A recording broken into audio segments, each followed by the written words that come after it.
जय जगन्नाथ सांग मैंने आ सब केमती अच्छा मु आशा कर सब भलरे थे आमती भलरे ही था मुझे आमर रणपुर मणिनाग पीठ को तो चलते आज मणिनाग पीठ गोटे छोटिया भिडियोटे आरंभ करवा तो ये देखिपे मुझे आसी मणिनाग मंदिर तो मणिनाग मंदिर यहाँ हूँ आम तल मणिनाग ता उपर मणिनाग गोटे अच्छी तो मुंडिया उपरको चढ़ले उपर मणिनाग कहुए तो ये देखो तल मणिनागर दृश्य कौ भाया तो ये माँ मणिनाग पीठ रणपुर यहाँ आमर ब्लक ये भी अच्छी तो देखिपे रणपुर ब्लक आमर माँ मणिनाग मंदिर अच्छी तो यहाँ देखिपे तल मणिनागर चारिपाटर दृश्य एमती किसी तो आज मन है या बुलाक आसवाक तो से मुझे तो यहाँ आम तल मणिनाग जो मंदिर तो मंदिर भितर को जावाई तो ये चलते जा मंदिर भितर को तो ये देखिपे मुझे चलनी मंदिर भितर को तो एमती किसी मंदिर दृश्य देखिपे ये दान बक्स अच्छी हुंडीटा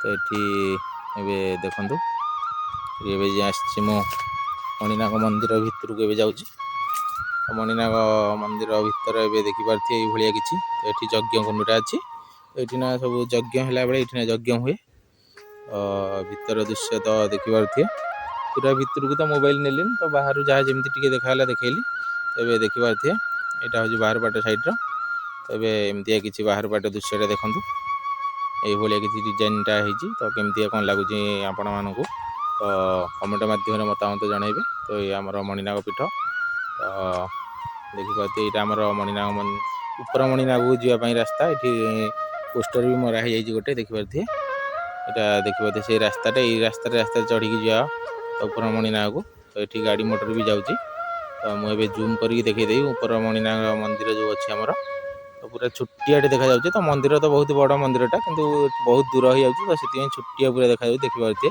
धला मंदिरटे तो सहीटा हूँ आम उपर मणिनाग तो ये रास्ता किना जीव तो गाड़ी मोटर जावाई भी सुविधा अच्छी तो एमती किसी उपर मणिनाग दृश्य तो ये रास्ता किना जीव तो आम तो उपर मणिनाग को जीवनु कारण खरा हो गला बहुत तो आम तल मणिनागर किना बुलाबुली करके जीवु तो यहाँ मणिनाग मंदिर कल्याण मंडपटा ये बाहागर सब हुए ये तो एमती किसी देखा पारे मणिनाग मंदिरटा तो ये किसी आमर मणिनाग मंदिर ये यहाँ आमर बहुत बढ़िया जगह यहाँ तो ये मणिनाग पीठ किना तो आमर बुलाबुली शेष हो गला तो ये आम गाँव को जावाई बाहर तो आम दीटा सांग हो दीटा पिला तो ठीक अच्छे आम गाँ जाऊँ तो गाँव किना आम राम मंदिर अच्छी तो राम मंदिर ठीक जीवु तो फाइनाली आम गाँव किना राम मंदिर ठीक आसिक आम पहुँची जाइए तो देखिपे ये हूँ आम गाँव राम मंदिर तो राम मंदिर सीढ़ी किना भी चिड़ा तो यहाँ हूँ राम मंदिर यज्ञ घर तो ये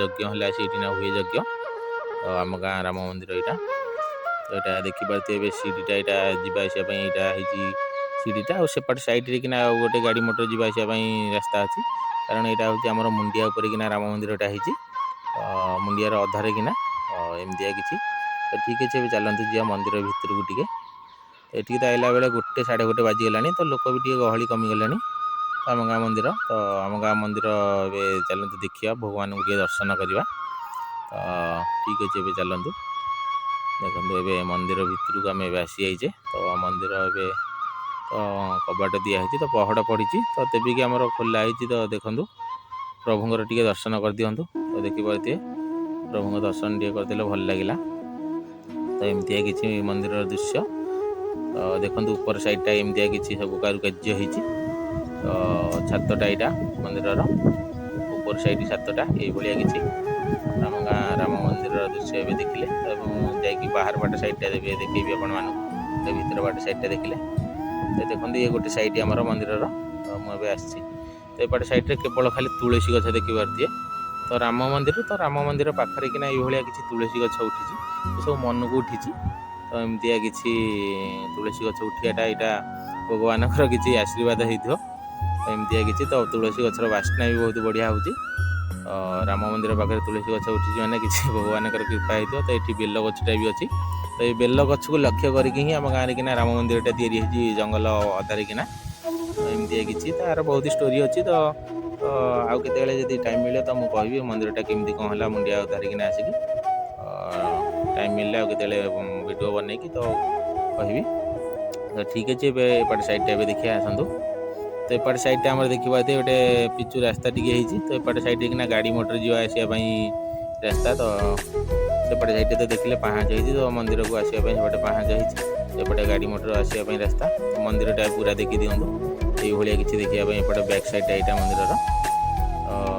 ଏମିତିଆ କିଛି ସେଠି ମନ୍ଦିରର ରୋଷେଇ ଘରଟା ଯେଉଁ ବାବାଜୀ ପୂଜା କରୁଛନ୍ତି ମନ୍ଦିର ଠାକୁରଙ୍କୁ। ତ ସେଠି ତାଙ୍କର ରୋଷେଇ ଘର ସେଇଠି ବାବାଜୀ ଜଣେ ରହୁଛନ୍ତି। ଏଇଭଳିଆ କିଛି ତ ଆହୁରି ବି କିଛି କାମ ଚାଲିଛି ମନ୍ଦିରର। ସବୁ ବାଲି ଚିପ୍ସିଙ୍ଗା ଗଦିଆ ହେଇଛି। ତ ଏଇଟା ରୋଷେଇ ଘର ମନ୍ଦିରର। ଏଠି ଜଣେ ବାବାଜୀ ଅଛନ୍ତି ଆଉ ତାଙ୍କର ଚେଲା ଜଣେ ଅଛନ୍ତି। ତ ସେ ଦୁଇ ଜଣଙ୍କ ଏଠି ରୋଷେଇ କରିକି ଖାଉଛନ୍ତି। ଏମିତିଆ କିଛି ମନ୍ଦିରର ଦୃଶ୍ୟ। ଏଠି ଗୋଟେ ବୋର୍ଡ଼ ମରା ହେଇଯାଇଛି କ'ଣ। ଏପଟ ସାଇଡ଼୍ଟା ଏବେ ଦେଖନ୍ତୁ ମନ୍ଦିରର। ଏଇଭଳିଆ କିଛି ମନ୍ଦିରଟା ଆମର ଦେଖିବା ପାଇଁ। ଏବେ ତ ଟାଇମ୍ ବହୁତ ହେଇଗଲାଣି। ତ ଖରା ବି ପଡ଼ିଛି। ତ ଠିକ୍ ଅଛି ଏବେ ଦେଖନ୍ତୁ ମନ୍ଦିର। ଆଉ ଯେଉଁ ରାମ ମନ୍ଦିର ଦେଖି ସାରିଲା ପରେ ଆମ ଗାଁରେ ଯେଉଁ ବାବା ବାଲୁଙ୍ଗେଶ୍ୱର ମନ୍ଦିର ଅଛି ଶିବ ମନ୍ଦିର। ତ ସେ ମନ୍ଦିର ତ ଭଙ୍ଗା ହେଇଯାଇଛି। ତ ତାକୁ ବି ଯାଇକି ଟିକେ ଦେଖିକି ଆସିବା କେଉଁ ଭଳିଆ କ'ଣ କେମିତିକା ଏବେ ସିଷ୍ଟମ୍ ଅଛି। ତ ଏଇଟା ମନ୍ଦିରର ଚଉରା ଆମର ରାମ ମନ୍ଦିରଙ୍କ ଚଉରା ଇଏ। ଏଠି ବି ଖାଲି ଏଇ ତୁଳସୀ ଗଛ ଦେଖିପାରୁଥିବେ। ଚାରିଆଡ଼େ ତୁଳସୀ ଗଛ ହିଁ ଉଠିଛି ଏଠି। ବହୁତ ମାତ୍ରାରେ ତୁଳସୀ ଗଛ ଏଠି। ତ ଏପଟ ସାଇଡ଼୍ଟା ବି ଟିକେ ଦେଖିଦିଅନ୍ତୁ। ତ ଏମିତିଆ କିଛି ଦେଖିବା ପାଇଁ ରାମ ମନ୍ଦିରଟା। ତ ରାମ ମନ୍ଦିର ତ ଏବେ ଦର୍ଶନ ସରିଲା। ତ ଏବେ ଚାଲନ୍ତୁ ଯିବା ଆମର ବାବା ବାଲୁଙ୍ଗେଶ୍ୱର ମନ୍ଦିର। ତ ଶିବ ମନ୍ଦିର ଏବେ ଆସିକି ଆମେ ପହଞ୍ଚିଯାଇଛେ ଶିବ ମନ୍ଦିର କିନା। ତ ମନ୍ଦିରଟା ଏଠି ଭଙ୍ଗା ହେଇଯାଇଛି କାରଣ ନୂତନ ମନ୍ଦିର ତିଆରି ଚାଲିଛି। ତ ଏଇଭଳିଆ କିଛି ଏବେ ଦେଖେଇଥିବ। ଏଇଟା ଶିବ ମନ୍ଦିରର ଚଉରା।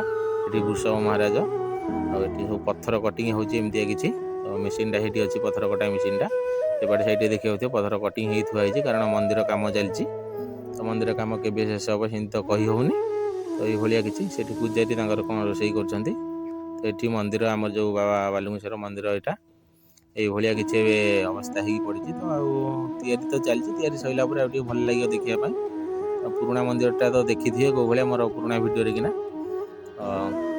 ଏଇଭଳିଆ କିଛି ଆମ ଗାଁ ଶିବ ମନ୍ଦିରର ଦୃଶ୍ୟ ଏବେ ଦେଖିବା ପାଇଁ। ତ ଏବେ ଚାଲିଛି ପୂଜାପୂଜି ଚାଲିଛି ଏବେ। ତ ଠିକ୍ ଅଛି। ତ ଏବେ ଭିଡ଼ିଓଟାକୁ ମୁଁ ଏଇଠି ରଖୁଛି।